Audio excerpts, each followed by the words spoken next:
Thank you, sir. Good evening. I think it gives me great pleasure to reconnect with many people that I know. I think when I look at the room here, from the back to the front, there are so many of you that we have done several things with. In this work that we continue doing, trying to make life better for everyone. And I think I want to recognize the presence of the Member of Parliament for this area where we are. Thank you very much. I think you've been a steadfast supporter for the harm reduction work. We appreciate.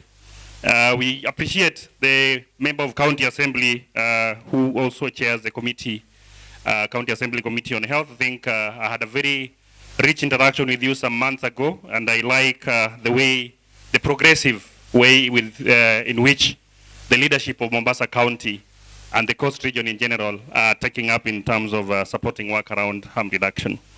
Also recognizing my NGO colleagues. I think I've seen quite a number of us here.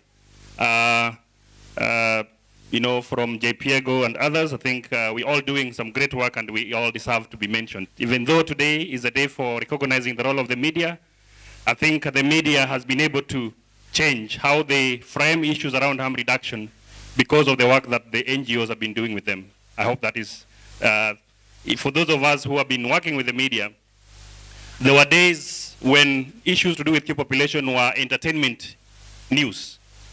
You know, like things you find in the entertainment pages, not in the health pages, not in the development issue pages. And I think it is the work that has been done with the NGOs and other civil society organization partners that has seen this, you know, progressive transformation of how the media frame issues around harm reduction, around key population and HIV in general. And I think that's something that we all are proud that we are seeing progressive, positive reporting of issues. And I think the issue of harm reduction is something that keeps evolving, particularly where we connect with Reachout. It's something that keeps evolving, and I'm happy that we are progressing together with government, with the legislative arms of the government and the executive arm of the government who are well represented here by the regional commissioner, that we are seeing that there are different stories, there are different alternatives to dealing with the issues of drug. And sometimes I have some little ideological differences with our doctor colleagues who frame issues of drug use generally as a medical issue. And I think that is something that sometimes we find difficulties in, because not our problem sometimes is framing all drug use as a problem. Some form of drug use are problematic, some forms of drug use are not necessarily problematic. It is the legislation around them that makes them become problematic. All societies in the world had ways of regulating and moderating issues of drug use.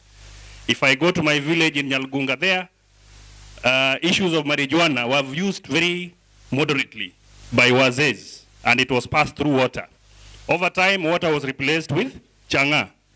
Because of the legal environment, you had very short time to use it, and you needed to get maximum impact, and therefore, instead of using water, you wanted to use changa so that you get maximum impact. And that is not a problem of the user, that is a problem of the legal environment, which pushes people from less harmful use into more harmful use of drugs. So, and I think these are things that we need to be cognizant of, and also urge our colleagues who are making laws to try and also look at how different aspects of harm reduction is a very broad concept.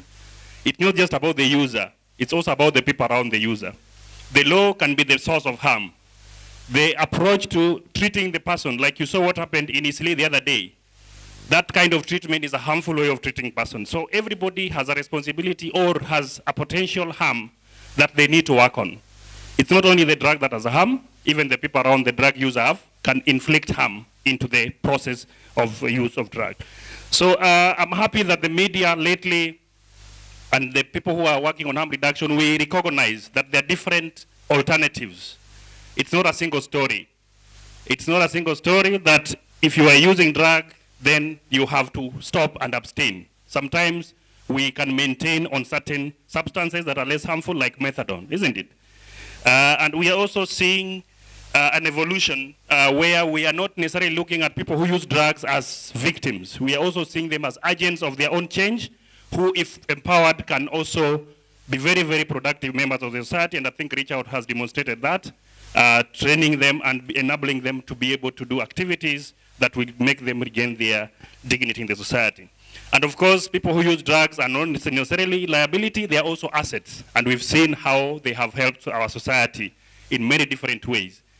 And if we create an enabling environment, I think we will see a very, very supportive and helpful group of people, as we have seen through the efforts of Taib and his colleagues in the Coast region. Otherwise, I want to thank you very much and also join in celebrating our media colleagues. I think the work of narratives is the most critical work in harm reduction. How we frame stories can either make or can either worsen the situation. And I think the media, you still have a long way to go. And Taib, as we keep reviewing the work that we do, let us see how we can work with our media colleagues so that they can be able to frame the issues in a better way, in a way that builds. Thank you very much.